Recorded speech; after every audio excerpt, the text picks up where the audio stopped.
बोलो गोविंद भगवान की। बोलो देवी भागवत महापुराण की।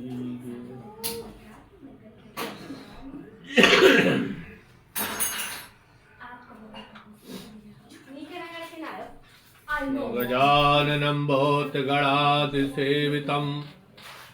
कपित्थजम्बोफलचारुभक्षणं उमासुतं शोकविनाशकारकं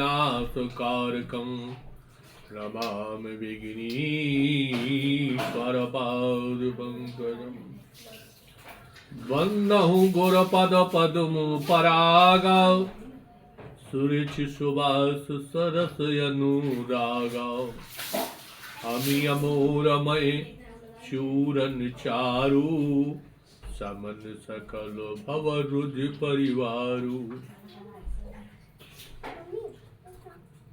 माता पिता गुरु भगवान के चरणों में प्रणाम करते हुए, माँ अम्बा जगदम्बा की शरणों में प्रणाम करते हुए आए हुए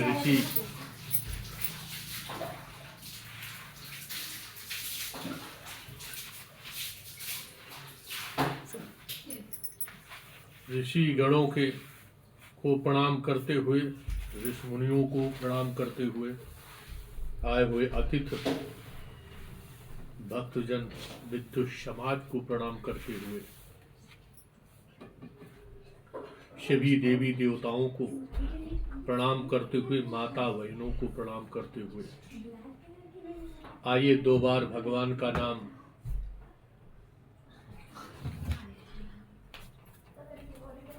लेते हुए अपनी मन की शुद्धि करते हुए, मन को स्तंभित करते हुए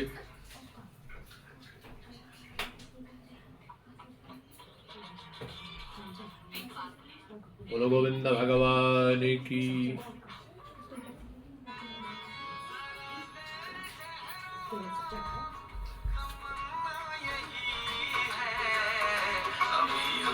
जी भर की देखा नहीं है, हमने जी भर की देखा नहीं है।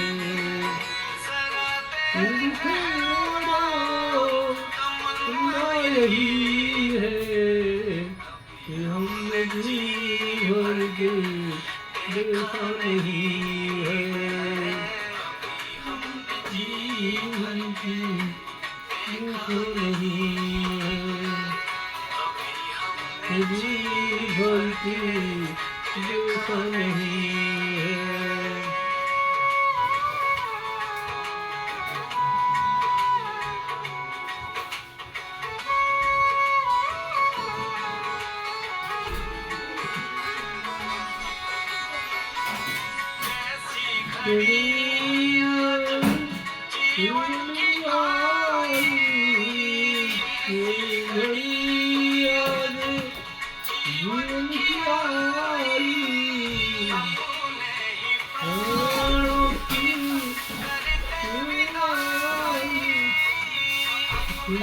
प्राणों की करते जाई, वो ध्यान नहीं है कि हमने जी भर के देखा नहीं है।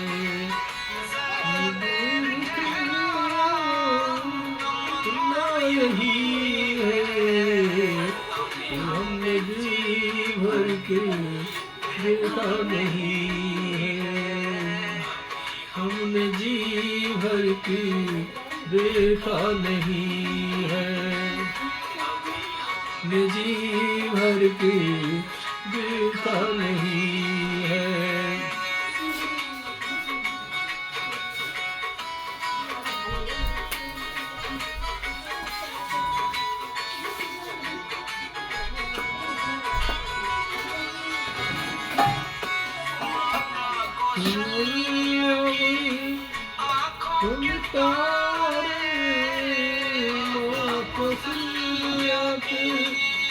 आँखों के तारे जी राज दुलारे। दशरथ जी के दुलारे ध्यान करना नहीं है, हमने जी भर की देखा नहीं है। देखना यही है कि हमने जी भर की देखा नहीं है, हमने जी भर की देखा नहीं है, देखा नहीं है।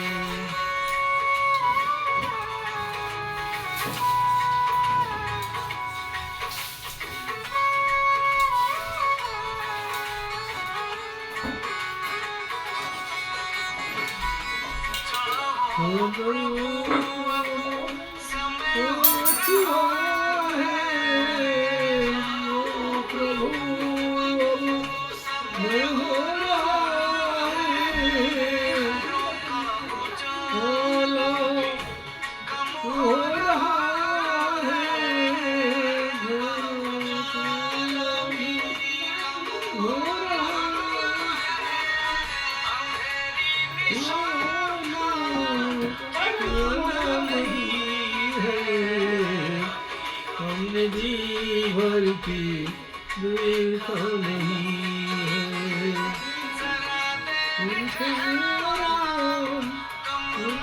यही है, हमने जी भर की देखा नहीं है, हमने जी भर की देखा नहीं है, जी भर की देखा नहीं है, जी भर की देखा नहीं है, हमने जी भर की देखा नहीं है।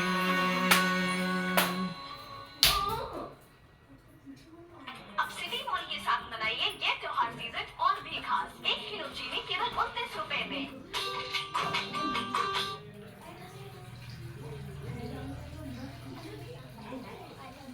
बोलो गोविंद भगवान की जय, बोलो साचे दरबार की जय।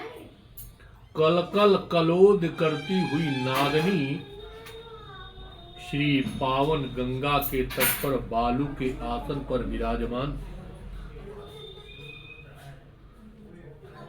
श्री व्यास जी राजा जनमेजय को कथा सुनाते हुए जनमेजय बोले कि हे व्यास जी, च्यवन ने उन दोनों वैद्यों को सोम रस पीने का अधिकारी किस प्रकार बनाया? उन महात्मा च्यवन की बात कैसे सत्य सिद्ध हुई? देवराज के इंद्र बल के सामने मानव बल की क्या तुलना हो सकती है? फिर भी उन इंद्र के द्वारा सोमरस पान से निषिद्ध किए गए उन दोनों अश्विनी कुमारों को च्यवन मुनि ने सोमरस पान का अधिकारी बना ही दिया। धर्मनिष्ठ हे प्रभु, इस आश्चर्यमय विषय का विस्तार पूर्वक वर्णन कीजिए, क्योंकि मैं इस समय च्यवन मुनि का चरित्र पूर्ण रूप से सुनने का इच्छुक हूं। व्यास जी बोले, हे महाराज, हे भारत, राजा शरियात ने जब भूमंडल पर यज्ञ किया था, च्यवन मुनि के तत्कालीन उस अत्यंत अद्भुत चरित्र के विषय में सुनिए। दूसरे देवताओं के समान तेजस्वी मुनि च्यवन सुंदर रूप वाली उस देव कन्या स्वरूपिणी सुकन्या की को पाकर के प्रसन्नचित हो गए और उसके साथ विहार करने लगे। एक समय की बात है, महाराज शरियात की पत्नी अपनी कन्या के विषय में अत्यंत चिंतित विह्वल उठी कि जब से हम विवाह हमने किया है तब से उसकी सुध ही नहीं पाई, न कोई देखने गया है। तो विकल होती अपने वन में एक अंधे मुन को पुत्री सौंप दी थी, वो न जाने जीवित है अथवा मर गई। अतः आपको उसे सम्यक रूप से देखना चाहिए। राजा शरियात से च्यवन मुनि पत्नी ने कहा, हे नाथ, आप मुनि च्यवन के आश्रम में आदर पूर्वक देखने के लिए जाइए कि उस प्रकार पति पाकर वो सुकन्या क्या कर रही हो। हे राजर्षि, पुत्री के दुख के कारण मेरा हृदय जल रहा है। तपस्या करने से क्षीण शरीर वाली मेरी उस विशाल नैना पुत्री को मेरे पास राजा शरियात बोले, हे विशालाक्ष, हे बरा रोए, मैं अभी अपनी प्रिय पुत्री सुकन्या को आदर पूर्वक देखने के लिए उत्तम व्रत का आचरण करने वाले उन च्यवन मुनि के पास जा रहा हूं। व्यास जी बोले, शोक से अत्यंत व्याकुल अपनी पत्नी से ऐसा कहकर के राजा शरियात रथ पर बैठ करके च्यवन मुनि के आश्रम की ओर तुरंत चल पड़े। आश्रम के निकट पहुंच करके राजा शरियात ने देवपुत्र के समान प्रतीत होने वाले एक नव एवं से संपन्न मुनि को वहां देखा। चूंकि अब च्यवन वृद्ध थे नहीं, अंधे रह नहीं गए थे, असनी कुमारों के द्वारा वो तो सुंदर बन गए थे। देवताओं के स्वरूप वाले उस मुनि को देख करके राजा शरियात विस्मय में पड़ गए कि हमें लगता है हमारी बेटी ने, सुकन्या ने बूढ़े पति को मार करके और दूसरे यंग जवान को अपना पति बना लिया।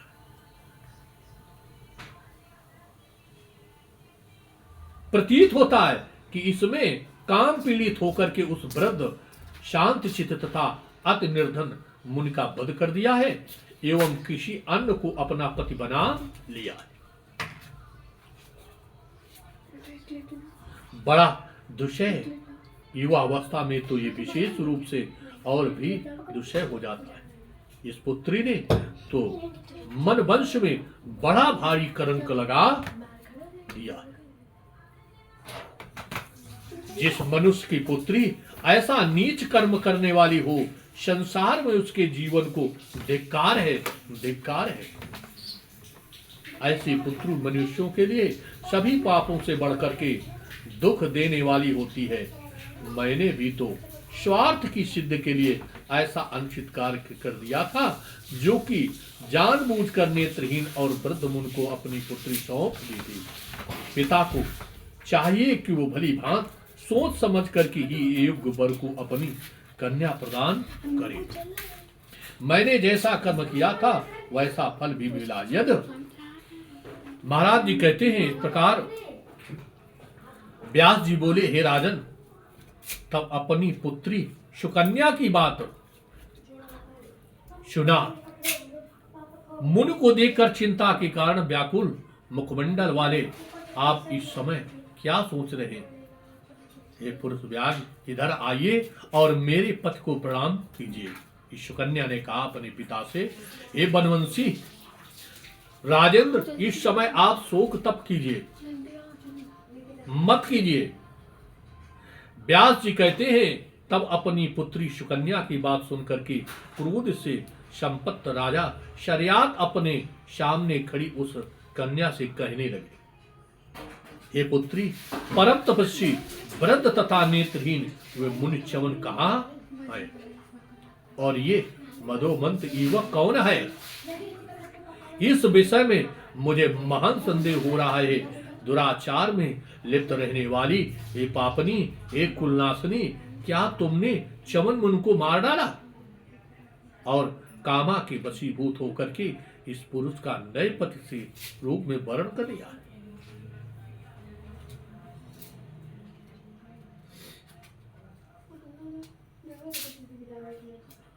हे पिताजी, मैं आपकी पुत्री हूं। मेरा राजन मेरे पतिदेव का ये रूप देख करके संशय में पड़े हुए आप मोह की वशीभूत होकर के मुझे जैसी समझ रहे हो, मैं वैसी पाप कृत करने वाली नहीं।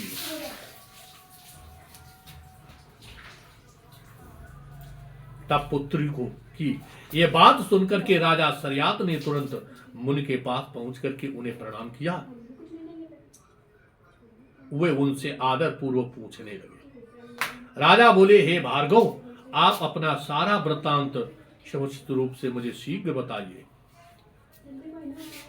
आपका बुढ़ापा कैसे दूर होगा? आपका परम सुंदर रूप देख करके मुझे यह महान संदेह हो रहा है। हे ब्राह्मण, आप विस्तार पूर्वक ये सब बताइए। चमन बोले, हे सर्वश्रेष्ठ देवताओं की चिकित्सा करने वाले, दोनों अश्विनी कुमार एक बार यहाँ आए थे। उन दोनों ने ही कृपा पूर्व मेरा ये उपकार किया है। उस उपकार के बदले में मैंने उस दोनों को वर भी दिया है कि मैं आप दोनों को राजा शर्यात के यज्ञ में सोमपान का अधिकारी बना दूंगा। उन्होंने उपकार किया, मैंने भी ऐसा वचन उनको दे दिया है। इसलिए महाराज जी तत्पश्चात भृगवंशी चमन मुनि ने राजा को सांत्वना देते हुए उनसे कहा, हे राजन, मैं आपसे यज्ञ कराऊंगा।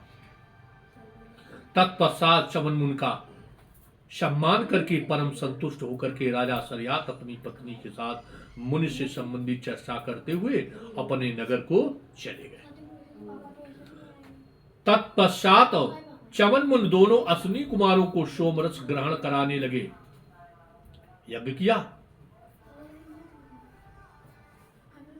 उस महायज्ञ में इंद्र सहित सभी देवता उपस्थित हुए और दोनों अश्विनी कुमारों को भी सोम पान की इच्छा से वहां आए। वो दोनों अश्विनी कुमारों को भी उपस्थित देख करके इंद्र सशंकित हो उठे और वे सभी देवताओं से पूछने लगे, ये दोनों यहाँ क्यों आए हैं? वे हैं, ये चिकित्सक हैं, अतः ये सोमरस पीने के अधिकारी नहीं है। इन्हें यहाँ किसने बुलाया है? इस पर राजा के उस महायज्ञ में उपस्थित देवताओं ने कोई उत्तर नहीं दिया। तब चमन मुनि ने इंद्र से कहा, ये सूर्यपुत्र अश्विनी कुमार सोमरस ग्रहण करने के अधिकारी कैसे नहीं है? ये सचिपते, आप इस बात को प्रमाणित कीजिए।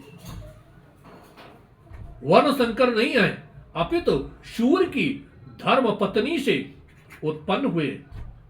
तब हे देवेंद्र, ये दोनों श्रेष्ठ चिकित्सक किस दोष के कारण सोमरस पाने के योग्य नहीं है? हे इंद्र, इस यज्ञ में उपस्थित सभी देवताओं की इसका निर्णय कर दें। हे माधव, मैंने ही इस यज्ञ के लिए राजा शर्यात को प्रेरित किया है। हे विभो, इनके लिए मैं ऐसा अवश्य करूंगा। मेरा ये कथन सत्य है। हे शक्र, इंद्र बोले, चिकित्सक वृत्तियों से दोनों अश्विनी कुमार देवताओं के द्वारा निंदनीय माने गए हैं, अतः ये सोमपान की अधिकारी नहीं है। इसके लिए सोमरस का भाग मत ग्रहण कीजिए। व्यास जी बोले, हे जन्मेजय, इस प्रकार का विवाद छिड़ जाने पर वो उपस्थित कोई भी देवता चमन मुनि से कुछ भी नहीं कह सका। तब अपने तपोबल के द्वारा अत्यंत तेजस्वी चमन मुनि ने सोमरस भाग दे करके अश्विनी कुमार को पिला दिया। बोलो गोविंद भगवान की जय। धर्म की जय हो, अधर्म का नाश हो, प्राणियों में संभावना हो, विश्व का कल्याण हो, गौ माता की जय हो, गंगा मैया की जय हो, यमुना मैया की जय हो, सरस्वती मैया की जय हो, अपने अपने माता पिता की जय हो, गुरुदेव भगवान की जय हो। हर हर महादेव नमः। पार्वती पते हर हर जय गंगाधर।